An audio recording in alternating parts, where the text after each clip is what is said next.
Amados irmãos, graça e paz a todos. Hoje, pela misericórdia do Senhor, temos a oportunidade de ouvir mais uma vez a exposição da Palavra de Deus. E nós estamos numa série de exposições na Carta aos Hebreus.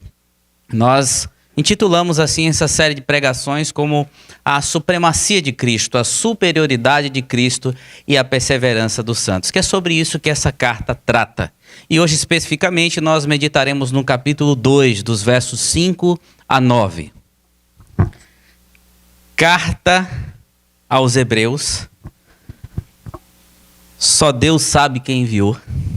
Mas carta aos Hebreus, capítulo 2, dos versos 5 a 9. Acompanhe atentamente a leitura da palavra do Senhor, que diz o seguinte: Pois não foi a anjos que Deus sujeitou o mundo que há de vir, sobre o qual estamos falando. Pelo contrário, alguém em certo lugar deu testemunho dizendo: que é o homem que dele te lembres, o filho do homem que o visites. Fizeste-o por um pouco menor do que os anjos, e de glória e de honra o coroaste. Todas as coisas sujeitaste debaixo dos seus pés. Ora, ao lhe sujeitar todas as coisas, nada deixou fora do seu domínio. Neste momento, porém, ainda não vemos todas as coisas a ele sujeitas.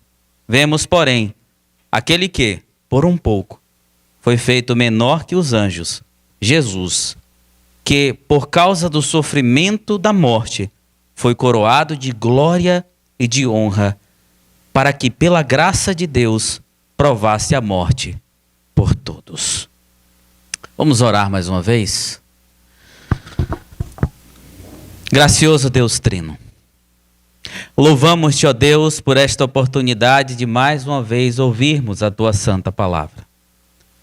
Ó Deus, fala ao nosso coração por meio dela nesta noite. E acima de tudo, ajuda-nos a contemplar uma vez mais a grandeza, a superioridade de Cristo e a necessidade que o seu povo tem apenas dele. Que a mensagem que será pregada, ó Deus, nesta noite, possa trazer aos nossos olhos uma visão ainda mais elevada de quem Cristo é.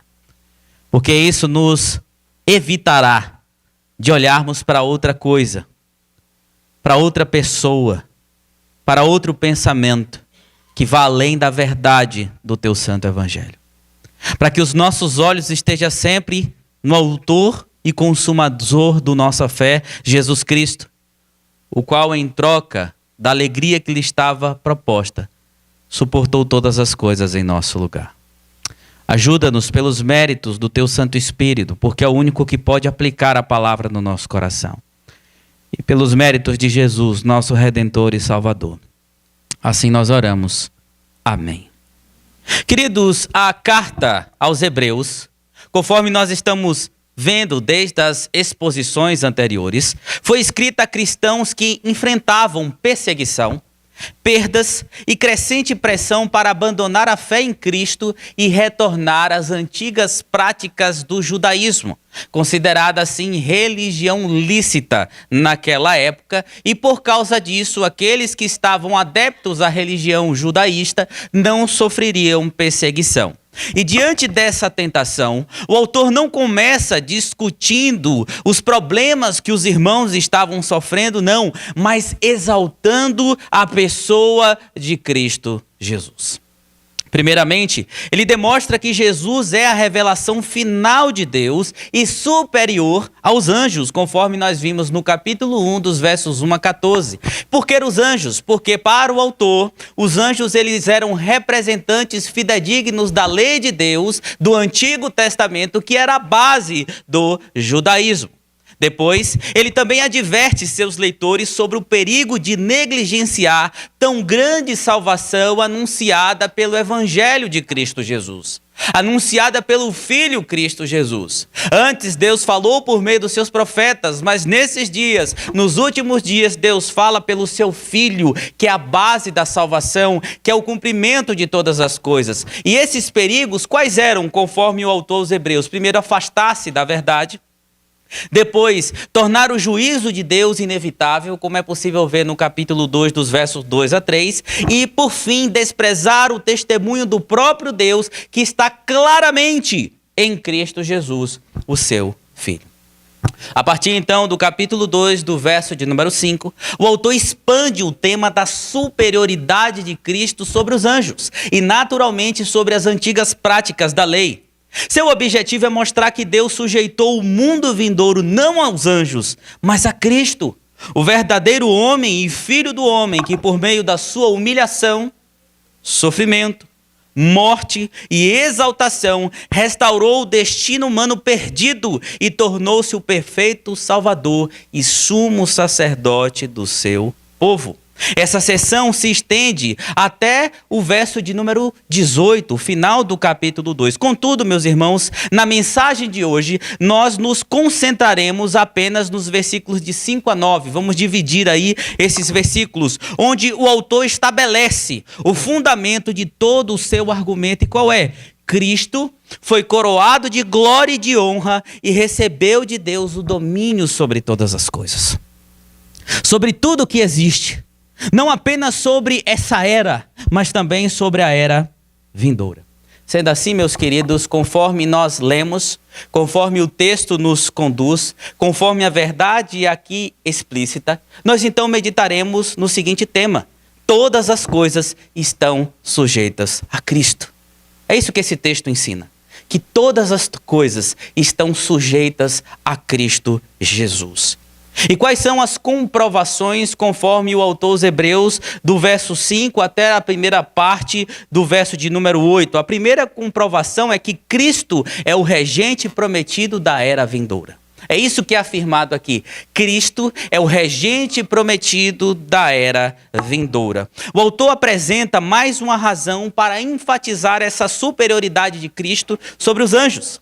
Embora, meus queridos irmãos, os anjos exerçam de fato funções administrativas no mundo presente, Deus não confiou a nenhum deles o governo nem deste mundo presente, nem da era vindoura.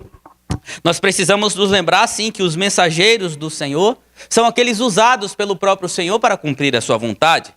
Essa ideia de anjos exercendo administração sobre as nações possui raízes claras desde o Antigo Testamento, como por exemplo em Daniel capítulo 10. E é importante esclarecer uma outra coisa aqui, que é alvo de bastante discussão entre teólogos, meus irmãos. O termo ou a palavra anjo, tanto em hebraico como em grego, significa mensageiro. E pode referir-se tanto a seres celestiais, quanto a enviados humanos, como profetas e sacerdotes. É possível ver em Mateus 10, 11 e outros textos também das Sagradas Escrituras. Mas aqui em Hebreus capítulo 1 e 2, os anjos são claramente seres celestiais. Então essa é a verdade aqui. E o argumento do autor depende da superioridade de Cristo sobre esses mediadores da lei. Assim, a revelação transmitida por anjos exigia obediência. Muito mais grave é negligenciar a palavra de Deus por meio do seu Filho também. É muito mais grave. Contudo, o foco de Hebreus não está na natureza dos anjos, mas o fato de que o mundo vindouro foi entregue ao Filho, a Cristo. É isso que ele está dizendo. O mundo vindouro aqui trata-se da nova ordem inaugurada pela exaltação de Cristo, pela obra de Cristo, já presente, mas ainda aguardando a sua consumação. E essa afirmação, meus irmãos, confronta a concepção judaica difundida de que esses anjos exerciam domínio sobre a ordem do mundo. Existia esse pensamento entre muitos da religião judaica na época, o antigo judaísmo. Os anjos exerciam domínio sobre os mundos. Era eles que dominavam a terra, mas ocupavam também planetas e estrelas. Existia essa ideia. E é possível que, em contraste a essa concepção, o autor enfatize que a presente criação e a era futura não estão sujeitas a anjos de jeito nenhum, a mensageiros. Está sujeita a Cristo, o único e verdadeiro Senhor, pois não foi a anjos que Deus sujeitou o mundo que há de vir, sobre o qual nós estamos falando. Veja que essa ideia de sujeitar ou subordinar aparece 5 vezes aqui dos versos 5 a 9. Então, existe algo enfático nisso. E para ressaltar o que o autor está ensinando, ele vai usar mais uma vez a própria Escritura. Mais especificamente o Salmo de número 8, que nós lemos aqui no início da liturgia, e especificamente dos versos 4 a 6. Que é que ele diz? Alguém, em certo lugar, deu testemunho disso, dizendo que é o homem que dele te lembres, ou o filho do homem que o visites. Fizeste um pouco menor do que os anjos e de glória e de honra o coroaste. Todas as coisas estão sujeitas debaixo dos seus pés. Essa ideia, alguém deu testemunho, o termo grego utilizado aqui, geralmente era empregado para descrever um testemunho sério, solene e oficial, frequentemente usado para advertir, exortar e afirmar verdades de grande importância vindas da parte de Deus. Ele é muito utilizado, por exemplo, no livro de Atos. Mas esse testemunho foi dado por Davi, da parte de Deus, deixando claro, meus irmãos, que alguém teria todas as coisas sujeitadas aos seus pés. No contexto do Salmo do número 8, nós vimos claramente sendo refletido Gênesis 1, de 26 a 28. Apresenta o homem como o vice-regente da criação. Essa é a palavra parcial do Salmo. Coroado de glória e honra, encarregado de governar sobre todas as coisas que foi lhe dada pela mão de Deus. E isso, meus irmãos, já ressalta que Deus escolheu como vice-regente alguém, no caso remetendo a Adão e não a anjos. Desde o Antigo Testamento está claro. Mas embora Deus tenha colocado todas as coisas debaixo dos pés do homem, como vice-regente, a experiência mostra que a humanidade, desde Adão, não exerce plenamente esse domínio, porque algo quebrou essa possibilidade. E o que foi? O pecado. A inimizade contra o Senhor. Mas o que Adão e a humanidade falharam em realizar, Cristo cumpriu perfeitamente. O que é que o texto deixa claro? Por meio de seu sofrimento, morte e exaltação, ele foi coroado de glória, honra e recebeu o domínio que lhe era devido sobre todas as coisas. E ele é o vice-regente de todas as coisas. Ele também é o Senhor de todas as coisas. E é por isso que o autor aos Hebreus, ele lê o Salmo de número 8 em sua plenitude na aplicação messiânica, porque Cristo é o verdadeiro Adão. O segundo e verdadeiro Adão. Veja que o verso 7 usa a expressão filho do homem. Essa expressão veterotestamentária já apontava para a identificação do Messias.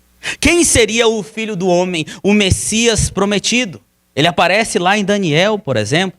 Mas observe uma outra coisa curiosa. No texto que você leu aí na liturgia, está escrito assim: fizestes um pouco menor do que Deus. Porque o termo hebraico é Elohim, um dos nomes para se referir a Deus. Mas o autor aos Hebreus aqui, ele traz a tradução como fizeste um pouco menor do que anjos. Por que isso? Porque o autor aos Hebreus segue a versão grega do Antigo Testamento, que era a Septuaginta, que traduz o lugar de Deus para anjos. Porque a palavra Elohim muitas vezes era utilizada também para se referir a anjos, só que nós veremos isso um pouco mais à frente. Qual o significado disso? Mas o Salmo 8 vai descrever a trajetória do Messias, humilhação seguida de exaltação. E confirma, Jesus é o legítimo governante sobre todas as coisas. Portanto, o autor usa a Bíblia, o Salmo 8, para mostrar que a vocação humana encontra consumação em alguém, no Filho encarnado, o último Adão, o rei deste mundo e o rei do mundo vindouro. O rei de todas as épocas. E como esta verdade pode impactar a nossa vida nos dias de hoje, meus irmãos? A verdade que nos cabe agora de inicial é entender que não devemos nos submeter a nada e nem ninguém que Deus não tenha exaltado acima de todas as coisas. E o que está claro para nós é, não existe nada e nem ninguém que recebeu tudo isso a não ser Jesus. Portanto, nós não devemos nos submeter a nada e nem a ninguém que não seja Jesus Cristo. Naquele tempo, a ideia dos anjos, mas para o nosso mundo de hoje, você não deve se submeter, por exemplo, às ideologias humanas, falíveis, quebráveis, efêmeras, aos temores do seu próprio coração, que muitas vezes te faz sucumbir diante da verdade de quem Cristo é e de você ser povo de Deus, ou as paixões da tua carne, do teu coração, tudo aquilo que está acima de Cristo na tua vida, você tem que colocar abaixo dele, ou nem diante da presença dele, porque a ninguém foi dado o direito de submeter todas as coisas a não ser ele. Ah, queridos, Cristo e somente Cristo é o soberano. Portanto, todo trono rival precisa cair diante dele. Todo trono rival precisa ir abaixo diante de Cristo. O cristão não vive governado pelo acaso, pelo medo, pela cultura, pelo pecado ou pelas circunstâncias. Ele vive debaixo do centro daquele que foi coroado de glória e honra, Jesus. E isso também nos leva a algo essencial para a nossa vida cristã. Devemos cultivar uma visão elevada de Cristo. Quando nós lemos os puritanos, eles deixam claro por que a gente deixa Cristo por tantas coisas pequenas, passageiras, efêmeras, porque a nossa visão de Cristo ela é pequena.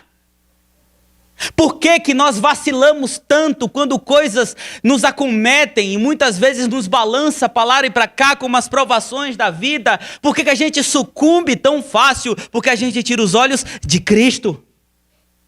E esse é o problema. Mas o que é que nós precisamos como igreja?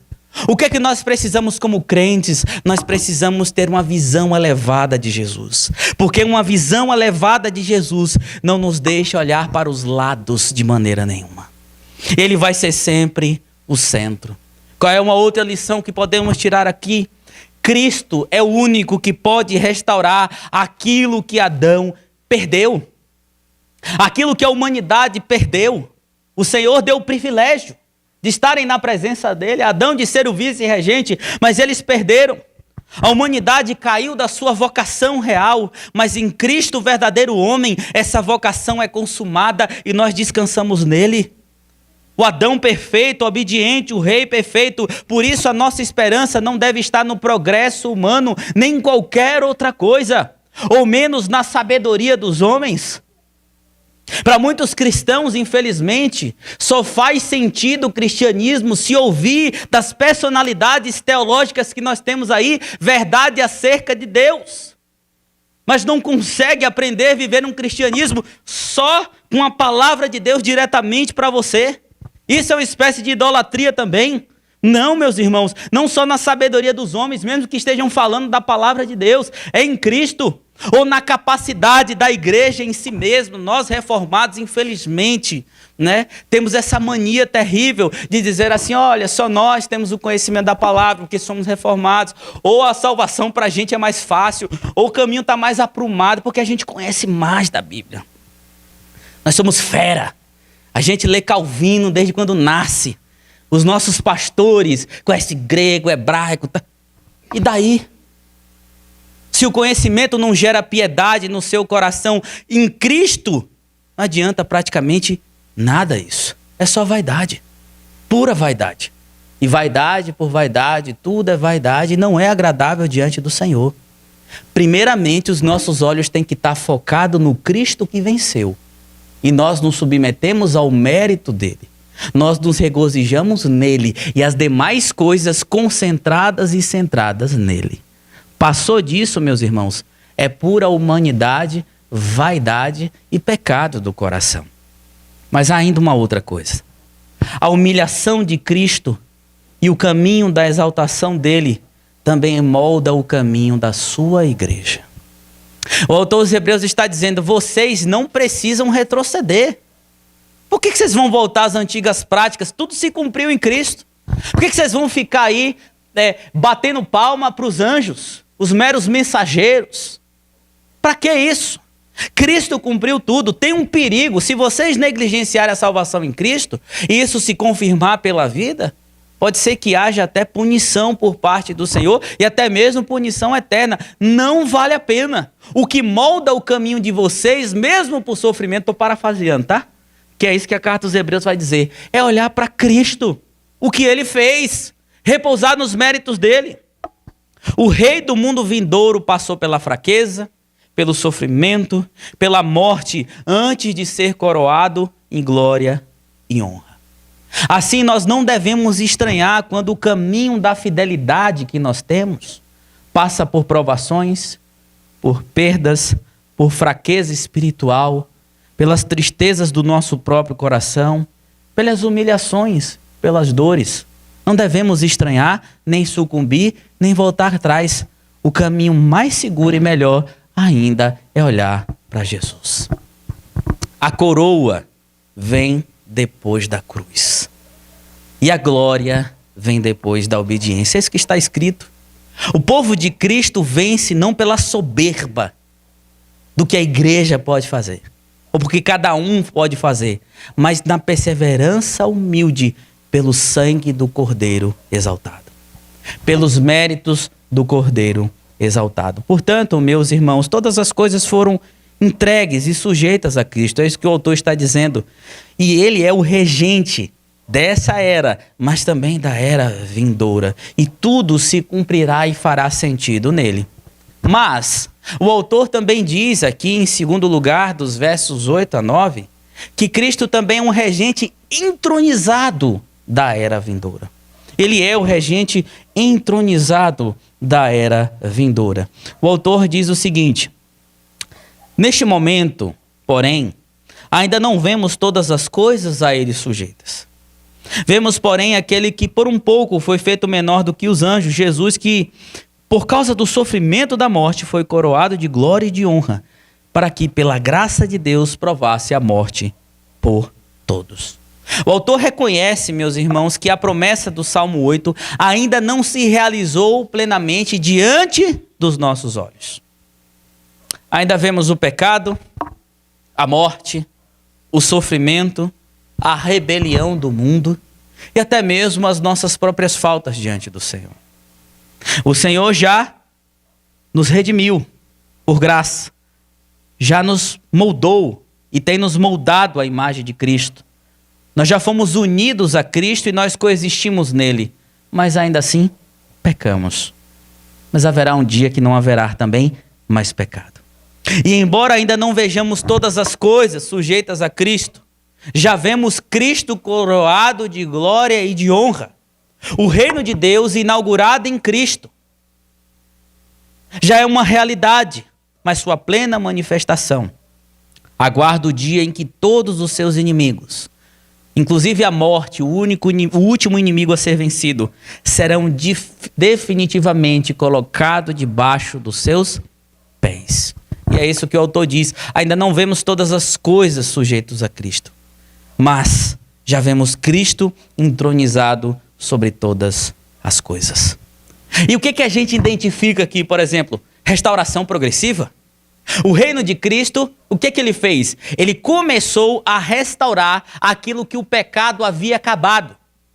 De maneira que, na consumação de todas as coisas, a criação, que conforme Paulo geme, aguardando a regeneração, a transformação, vai ser totalmente retornada à sua essência sem maldição.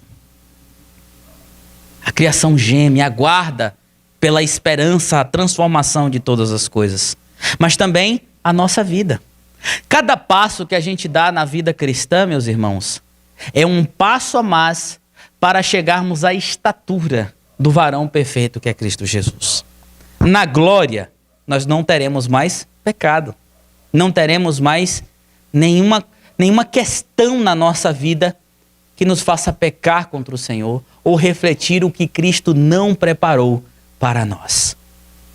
Então nós identificamos isso, restauração progressiva, ainda não está tudo ajeitadinho, mas um dia vai estar. O que vemos também? O já e o ainda não. Algo muito claro no Evangelho de João. E o que é o já e o ainda não? Descreve a tensão entre aquilo que Cristo já inaugurou em sua primeira vinda e aquilo que ainda será plenamente consumado em sua segunda vinda.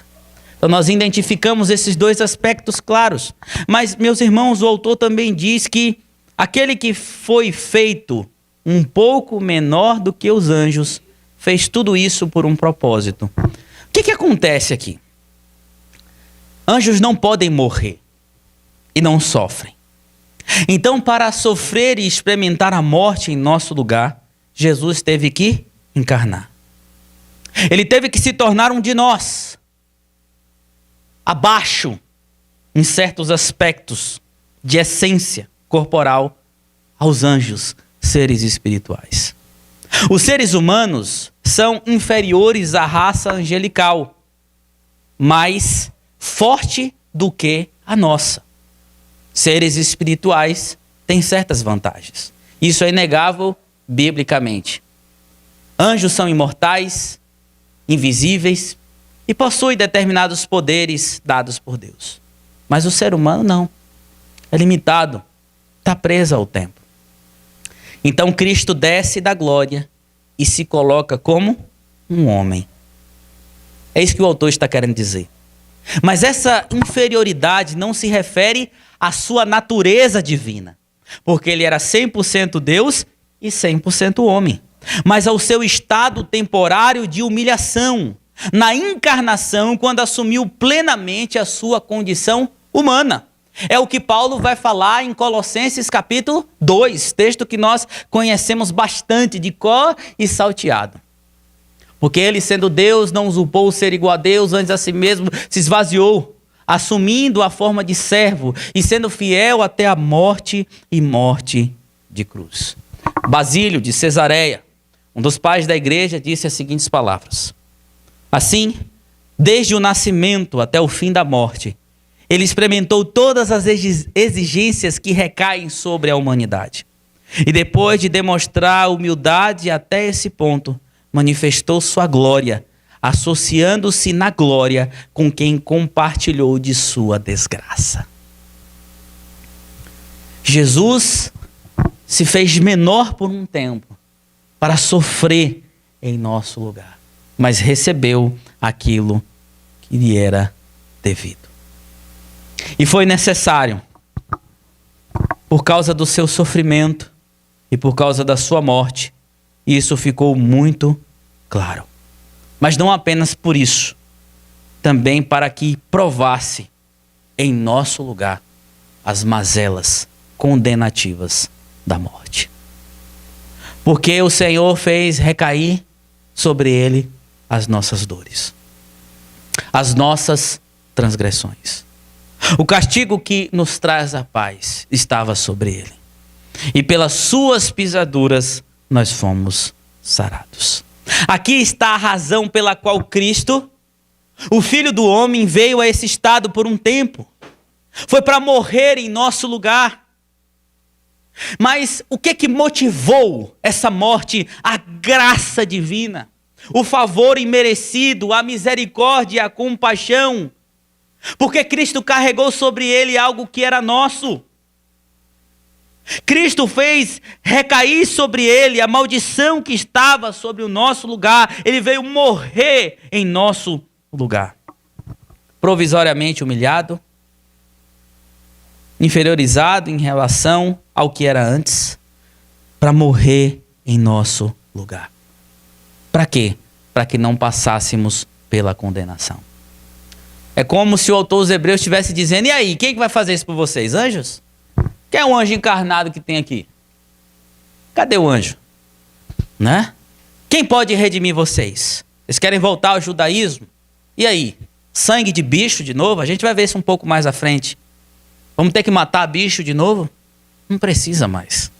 O Cordeiro de Deus morreu por graça em nosso lugar. E é isso que vai ser retratado no restante do capítulo 2. Dos versos 10 a 13, nós veremos que Cristo foi aperfeiçoado como Salvador por meio do seu sofrimento. Do 14 a 16, Cristo assumiu a humanidade para destruir o diabo e libertar o seu povo. E 17 a 18, que ele assim tornou-se o sumo sacerdote misericordioso, que nos socorre e nos ajuda em meio às nossas tentações. E o texto termina com uma declaração muito bela e que aquece o nosso coração. Por causa do seu sofrimento e morte, ele foi coroado de glória e de honra. Por causa do que Cristo fez, ele recebeu o nome que está acima de todo nome, nessa era e na era vindoura. para todo o sempre. Queridos, e temos aqui outras lições claras para nós diante do que nós ouvimos. Quando não entendemos o que Deus está fazendo, quando muitas vezes não compreendemos qual é o centro da vontade de Deus, o que nos resta é olhar para o Cristo entronizado. Por quê? O autor reconhece que ainda não vemos todas as coisas sujeitas a Cristo. Por exemplo, o pecado, como eu falei, continua presente, a injustiça parece prosperar, a morte ainda produz lágrimas, dor e sofrimento. Contudo, a fé não vive daquilo que se vê ao seu redor, mas da contemplação do que Cristo fez e é. Por exemplo, quando você vê alguém próximo morrendo, principalmente crente, saiba de uma coisa: o silêncio da morte não é o fim para aquele que crê. E Cristo dá sentido a isso. Contudo, meus irmãos, a fé não vive simplesmente daquilo que nós tentamos entender ou elocubrar no nosso conhecimento teológico, mas na contemplação do Rei exaltado e coroado, que deu sentido a tudo que nós lemos e meditamos. Em meio, por exemplo, à crise da vida, nossa esperança não está nas circunstâncias visíveis. Eles queriam retroceder porque estavam passando por momentos difíceis, mas Cristo invisível reina soberanamente à direita de Deus. Não precisamos contemplar com os nossos olhos nus. Não precisamos. Ninguém aqui viu Jesus pessoalmente, mas pelos olhos da fé nós cremos que Ele é mais vivo e mais real do que todas as coisas. Então, em Cristo entronizado, nós temos o sentido para o que passamos e o que vemos. E a exaltação de Cristo também garante que a história não está fora do controle. Aos olhos humanos, o mundo parece caminhar em uma direção terrível. Guerras, injustiças, violências, rebelião contínua contra Deus. Entretanto, o autor aos Hebreus lembra que o trono do universo não está vazio. Tem alguém reinando ali. Tudo que aconteceu, acontece e acontecerá não está fora dos domínios do Senhor. E no final das contas, tudo trará honra a Cristo Jesus. E ainda que não vejamos agora todas as coisas sujeitas a Cristo, nós já sabemos que Ele está assentado no trono e reina. E também a igreja não caminha, meus irmãos, para uma derrota inevitável. Essa é outra coisa. Por que o desejo de retroceder às vezes? Porque quando se pesa na balança, parece que essa vida com Cristo é mais pesado. E para a nossa carne, o nosso coração, muitas vezes parece derrota. Mas a vitória certa do Rei em nossa vida, ela não pode ser trocada por mais nada. Tudo faz sentido. Ainda que você perca família, bens, prazeres, saúde, o reinado de Cristo sobre nós dá sentido a tudo. Não podemos retroceder. E a igreja do Senhor jamais deixará de triunfar. Existe a igreja militante e a igreja triunfante. Aqueles que foram escolhidos por Cristo perseverarão até o fim. É isso que nós vamos ver em Hebreus capítulo 12. E por fim, o que tudo isso deve produzir em nosso coração? Gratidão. E o que mais? Adoração. A gratidão porque foi pela graça que Cristo nos salvou em sua obra. Hebreus afirma que Cristo sofreu a morte pela graça de Deus para salvar a nossa vida. A nossa salvação nunca vai depender do mérito humano, mas da misericórdia, do amor pactual divino. Nada em nós obrigou Deus a nos salvar. Não havia nada em nós que despertasse na divindade o desejo de nos salvar. É apenas amor soberano. Amor soberano. Quanto mais compreendemos o custo da redenção, menos espaço existe para orgulho e mais espaço existe para adoração. O que fazer diante das verdades ouvidas em Cristo Jesus? Adorar. O que o Senhor esperava do seu povo quando verdades eram ditas? Adoração. É isso que o Salmo 8, que está sendo utilizado aqui, ensina. Adoração, exaltação ao Deus de todas as coisas, que conforme autor aos Hebreus, tem o seu cumprimento em Jesus. Então, irmãos, o que devemos fazer? Confiar, adorar, permanecer, nos regozijar no Cristo exaltado. Para que tudo isso acontecesse também, ele precisou morrer em nosso lugar.